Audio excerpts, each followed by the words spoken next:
What's up, guys? Low Carb Steven coming at you with a video, and today we're going to talk about what exactly is ketosis. It should be very simple to explain, but some people will tell you that it's the worst diet in the world. Ketosis is very simple. When your body has carbohydrates, it burns the carbohydrates for fuel. It'll burn fat secondary in an actual caloric deficit, but its preferred fuel source is always going to be carbohydrates.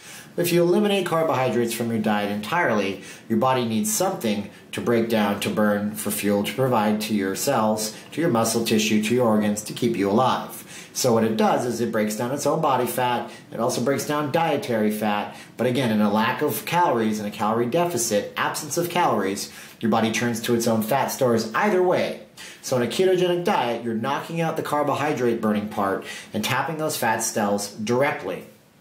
I will say this could be a controversial thing for some people, and some performance athletes will tell you that it's the worst idea in the world to eliminate carbs from a diet. If you can diet just as efficiently using carbohydrates, why wouldn't you do that? Well, that's very subjective, and some people do find that in a diet they stay in a better state of mind, clearer, more level-headed, in a ketogenic state. So is it for everybody? Absolutely not. Is it for you? Only time will tell, and it will only tell if you try the diet out and see if you like it. So we've eliminated carbohydrates, we've created a calorie deficit, now your body needs to turn to its own fat stores for fuel. In breaking down a fatty acids are called triglycerides. The fatty acid is broken down, and it's actually 3 fatty acids that are bound to a glycerol or sugar molecule. In breaking that down, it releases out what are called ketones.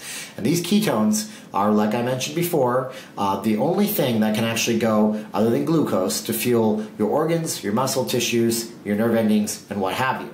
The brain does require glucose, but the glucose will be created on the fly out of dietary protein if you set your diet up properly using what we talked about in the first video on the channel here. And you don't have to worry about a thing, that'll run itself. So if anybody wants to tell you that ketogenic diets are dangerous, absolutely not true. Ketogenic diets are actually prescribed to children with epilepsy. They can help people out in many, many different ways. But is it the best diet for you? Well, only time will tell if you actually try the diet. The next video I do on the channel, I'll try to do on the induction phase and what you're going to go through with transitioning to a low-carb lifestyle, if that's what you want to live. But I hope for now you guys understand what ketosis is and how it's affecting you when you're trying to do a diet. And I will tell you guys this, I'll be back for another video once or twice a week here on the Low Carb Steven channel. Thanks for watching, like, share, subscribe, and I'll see you guys around. Thanks.